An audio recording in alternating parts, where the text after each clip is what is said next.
Alrighty, folks, you have seen me talk to plenty of our millionaires on this channel, and we've all talked about how we got there. Most of us got there in our 30s, 40s, some of us in our 50s.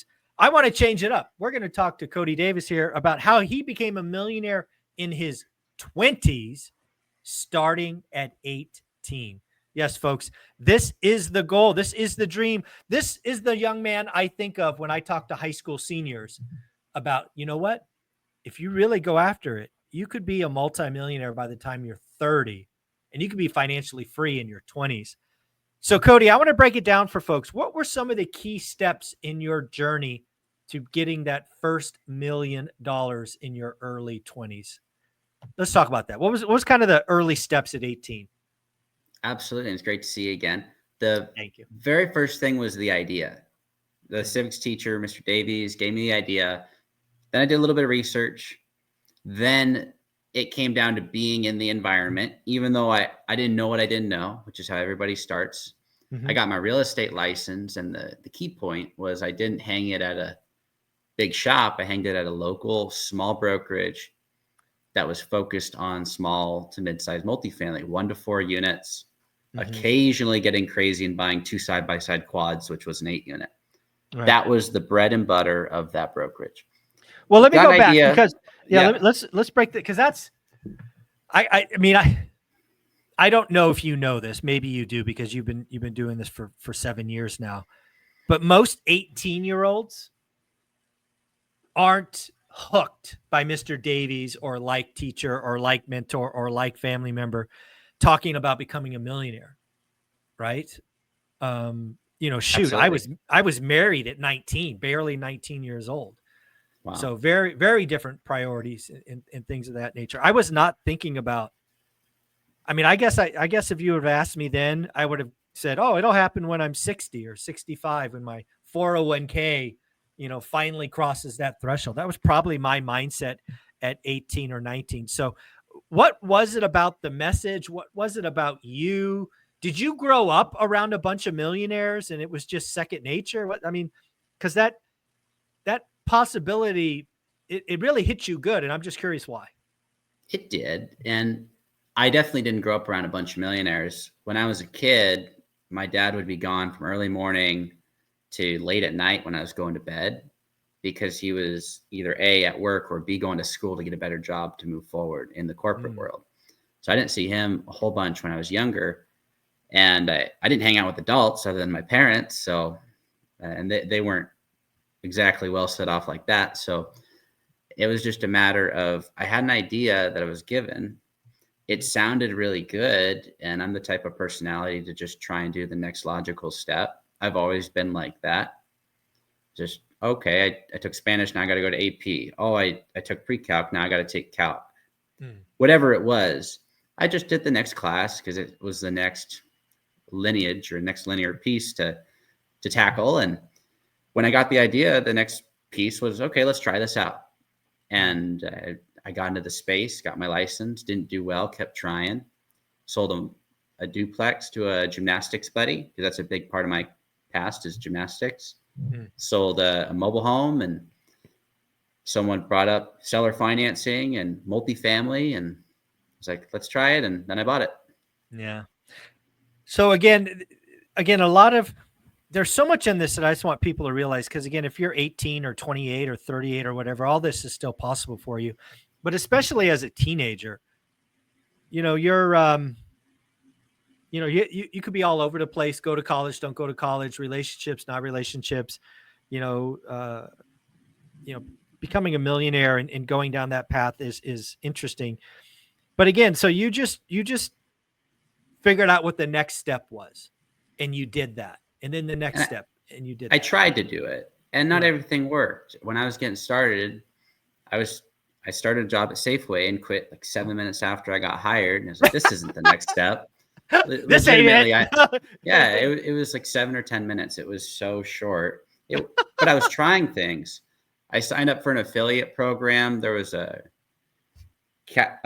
gasoline and caffeine, like cars and coffee meetup at Grill's Garage in Tacoma. And so I tried to put together an affiliate program I set up my own Instagram and tried to grow that. And then I ended up falling into the let's buy fake followers and maybe that'll work. And then, you know, I tried things and learned what a lot of people do and the mistakes they make. And I didn't make any money because I didn't know how to monetize and I didn't understand the systems. So I bounced around, but I was always progressing towards let's try and get into real estate. Let's keep pushing that. Right. And just survive until I can get into it. And it happened. Yeah. So you get your license, you do a couple of sales, you sell something to a buddy, a condo. What was the first deal again? It was a duplex that I sold to a gymnastics buddy, and he reached out. No, I meant your first deal. I'm sorry, my mistake. Your first. Yeah, no, you're good. Yeah, my first purchase, it was 3 quadplexes on one lot. It was a seller finance 12-plex. Okay. And that set the trajectory. It was a nice 12-plex. It wasn't new. It was built in 52. However, it was the biggest deal I could buy in the best location I could afford, which was a place called Quincy. Seller finance, zero money out of my pocket. And Quincy was 3 hours away from anywhere I'd ever been.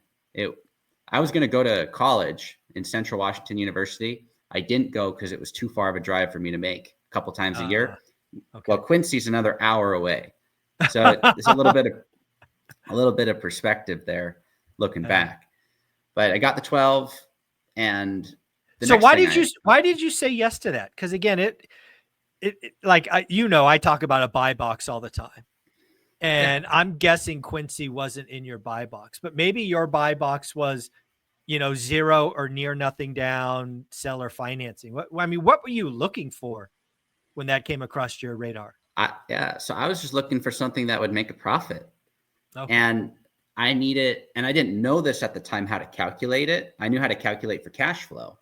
I didn't know the difference between a cap rate and a factor rate, the total cost of capital versus net dividend. I didn't know how to equate all that stuff together, but I just added up the income and subtracted out the expenses. And I said, this is a positive number big enough to go. Okay. And that was my driving factor. Could I do this with no money? And if so, am I going to make money or lose money? Is it an asset or a liability? The very simplistic view from Kiyosaki. Yeah. And it was an asset. It made about $800 a month, which got wiped out as soon as I had water heaters. I had to replace 6 months in. Yeah. I made $5,000. I spent $5,000. And so poof. But then it started building again and I had new water heaters. So bought the 12. About 9 months after that, this would have been June 30th of 2020. I bought another 12-plex, but this wasn't as nice. It was a dump and it was in Moses Lake. It also cash flowed. It was $1,250 a month day one with nothing out of my pocket. Seller financed. It was a fixer-upper. It was super ugly, but it was the next step because I went from 12 to 24 and I thought, well, I've already done this before.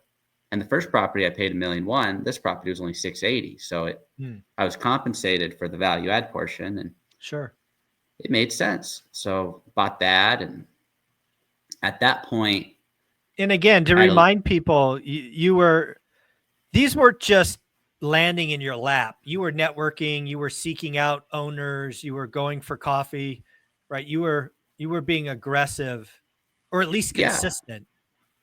Yeah, I was consistent. And the first deal was on the MLS. It was on the MLS for 551 days. Oh, everybody saw it. Yeah, everybody has seen it. And so I took on the project nobody wanted, and it never went pending, ever. So I was like, maybe people just haven't seen it. Well, that was dumb. Nobody had gotten mutual, and so I ended up negotiating a deal. I gave them their price, but they gave me terms that allowed it to cash flow with nothing out of my pocket. And then the second one, I just cold called. Drove all the way over, met with the person. They wrote down 12 numbers on a little notepad. It's like a 3-inch by 6-inch or something like that. And it was like, these are 12 numbers. What is this? These are the rents. Make me an offer. So went through that whole thing and reached out and went back and forth. And we got it closed. And that was someone I'd never met before. Wow. Okay. But I hadn't met any of these people. But this gentleman now, he and I are actually partnered. We partnered 5 years after I met him on my biggest deal. It's a 39 unit, and we're looking at developing another 20 units on the lot. That's awesome. But we're just 50-50 on that one now. But it started with the cold call. It started with driving over, meeting a gentleman that He's not originally from the US, so didn't look like me, didn't sound like me. I didn't negotiate like me. So I was super uncomfortable because this was my first real big negotiation by myself, not knowing what I don't know. It's just an off market property. There's unknowns, but got through it, bought that. My third deal was a sixplex shortly thereafter from the same gentleman. I bought it. And that was 90,000 down, seller finance. And that 90,000, I borrowed it from a guy I met at a pizza shop. And he lent me the money. He made the decision to lend me the money over a piece of pie at Sherry's on free pie night. So I ended up buying that with nothing out of my pocket. And that put me in a position where I finally had a little bit of net worth. That was about 2 years, start to finish. Right. And I was worth 400 grand. So I was almost there. And the fourth deal put me over the million mark. It was a 38 unit and seller finance. It had been listed on the market for 13 years. Oh my God. Talk about a not motivated seller. 13 years. Jeez. Yeah. They listed it for 2 million in 08 and I bought it for 2 million in 21. Oh, okay. Yeah. So fourth deal that I bought, paid their price. They wanted their price. It was a negative cap rate, so I could have paid cash and it would not have cash flowed. Yeah. Okay. OpEx was higher than the income. The rental income on 38 units was $5,000 a month. Oh, geez. That's not bad, right? Bad. Yeah. But within a year, I got the asset value north of $3.5 million on appraisal. I think the first one was 3.4. That was also the first property I got my bank loan on. That was my first bank loan. It's easier to get a $2 million bank loan than a $200,000 that I found. Yeah. And so I got that, and that set me over the millionaire status. That is awesome. Deals. So yeah, again, it doesn't have to be these big deals. 4 deals can get you there. Most of us, it'll be 4 houses, duplex quads. It'll take longer because you need more momentum. But this is just so encouraging. I'd be curious, if you had to go back now on the first 2 deals, just the first 2, having the skills and knowledge you have now, but you had it back then, do you think you would have negotiated a little differently or maybe gotten different prices or terms or no? No, I don't think so. I'm a better negotiator now because I'm coming from a position of actual power rather than like, I don't need to do the deal. Right. But I would still do the same deal. Okay. Not knowing the future outcome the same exact way. Oh, that's price.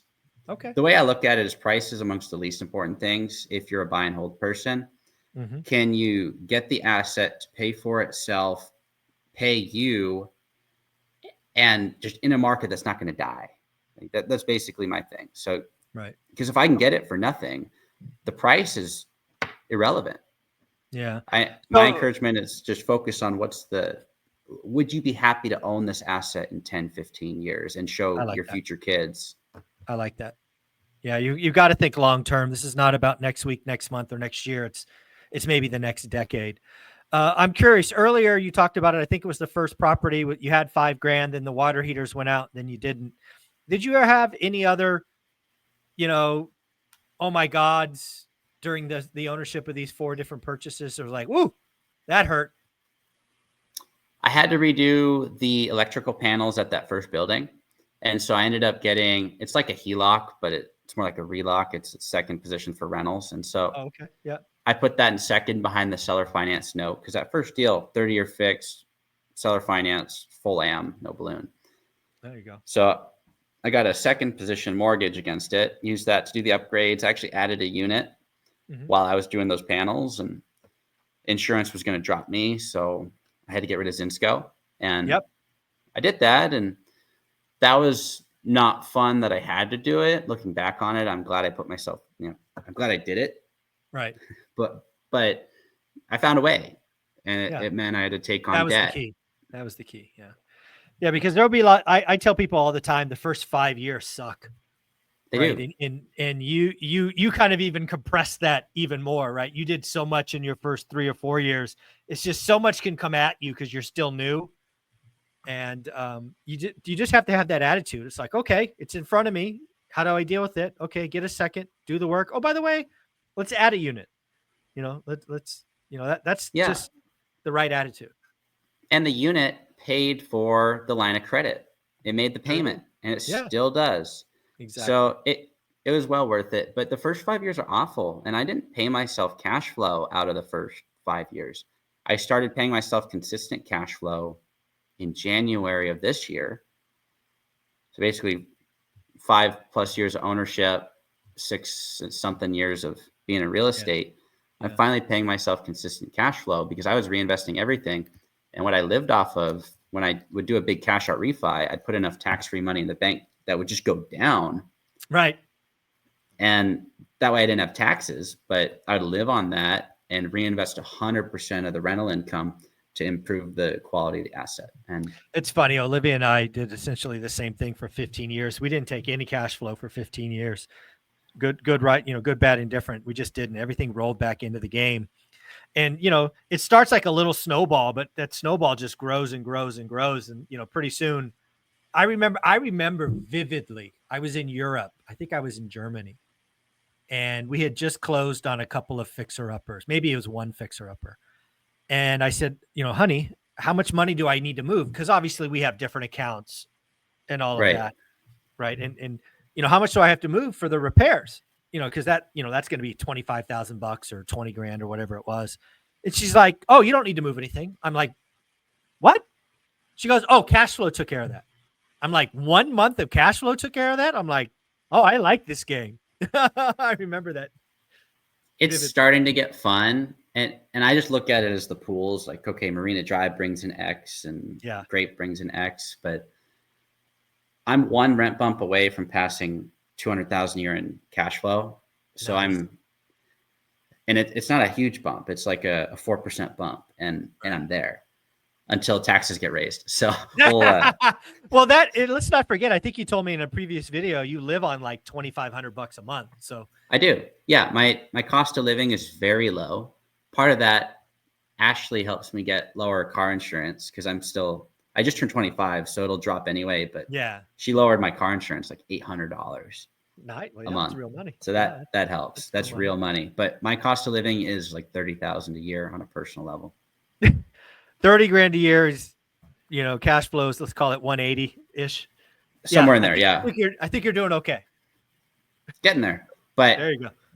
I only pay myself enough to live off of, and then the rest gets thrown at upgrades. Because every dollar I invest now, what my mentor told me is every dollar now is a couple hundred later.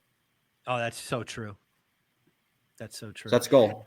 Yeah. And let's not forget, you crossed the millionaire status, and then you just kept going. And 2 or 3 short years later, you crossed 2 million. Is that correct? Yeah. And so I went from 0 to 1 in about 3 years, from idea to execution. Yep. And then from 1 to over 3 in the next couple of years following that. That's the game. As long as you stay in, you keep reinvesting. That's the snowball getting bigger and bigger, right? Dion calls it the income snowball. This might be the net worth snowball. But the longer you're in the game and you stay consistent, it'll continue to grow faster. It'll be amazing. And we've been blessed with the inflation period that's going to hurt people. It helped asset owners, which is a good reason to own them. There was great timing on that. But at the same time, when I went in, rents were $300, $400. And I was like, if I could get them to $700, I'm going to make so much money. And now instead of $700, they're $1,000.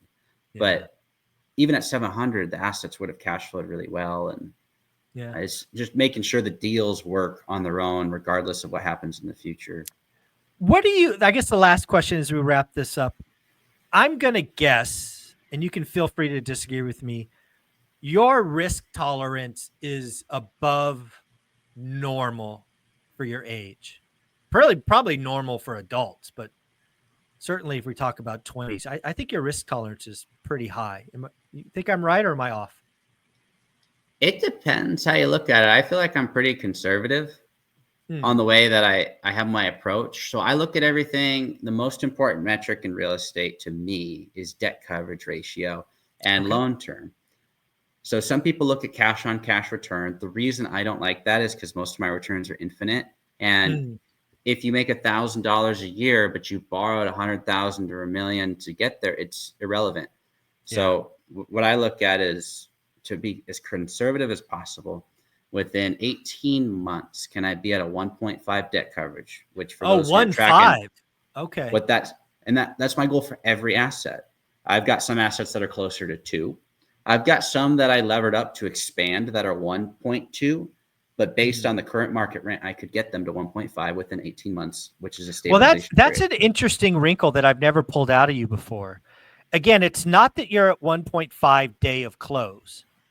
You want to be at 1.5 18 months from now. And I think there's some subtle genius in that, because that allows you to take on projects.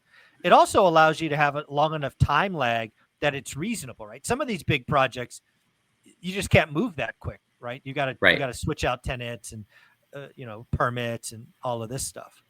It takes time. And for those who don't know what debt coverage is, what it's looking at is if you owned a property in cash, you would have a certain amount of cash flow. That's called your NOI, your net operating income. We're looking at the ratio between your cash flow if you had no debt and your actual debt payments, not how much you owe, but how much you have to pay every year. So if I want 1.5, if my mortgage payment, just principal and interest, is $100,000 a year, I want 150,000 NOI, which means 50,000 cash flow. Every payment I make, I save half a payment. That's awesome. And again, just so guys realize how conservative that is, to his point, he is conservative. Most DSCR loans will go out at 1.2 or 1.25. So he wants to be at 1.5, which is above what lenders are even looking for. So you're right. Yeah. I guess when I said risk, and you're absolutely right, you're not risk. You are pretty conservative. It's just you did so much so quickly, right? And that's abnormal for any age, right? Whether or not you're 18 or 19 starting out or 39. Not many people jump from 0 to, I don't even know what that is, 60 units, 70 units in 3 years. I had a 30 and a 38, so 68 rentals. Yeah. Yeah. So that's and then shortly thereafter, I had bought another 13 because the 81 by 21. That's how I always remember.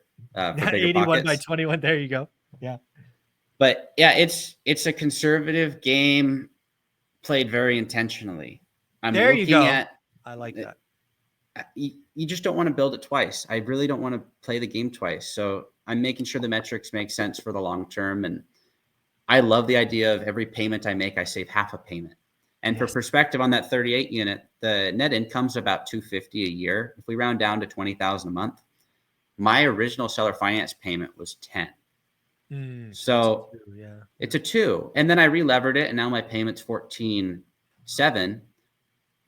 So I've only got like a 1.3-ish, somewhere in there. However, I've got another 8,000 to go on the rent roll. Right. I'm just some rent bumps away. So I can absolutely smash past 1.5. And that's the conservative side of me. Is I'm willing to borrow and lever up to go back 1.2, 1.3.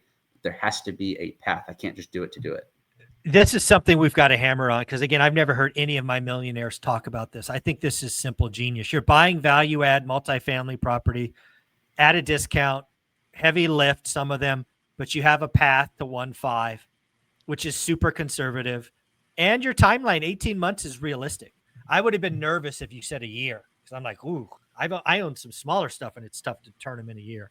But 18 months makes total sense to me. So that's amazing. I appreciate it. And sometimes I'm not getting a discount. That $2 million, how do you value something at $2 million if it has negative 18,000 a year in NOI? It's not valuable. No. But there's a base cost for everything. And you just have to weigh the risk reward, and can you get to whatever metric is in your buy box? There you go. I love it. Cody, where can people find you? I am on YouTube, Cody Davis Business Adventures, and I post every Tuesday and Thursday, and I'm working on getting on a schedule because you told me I should do that. Yes, buddy. Yes. Tuesday, Thursday, pick a time, post them. There you go. Cody, you're amazing. Talk to you next week. Yep. Thanks.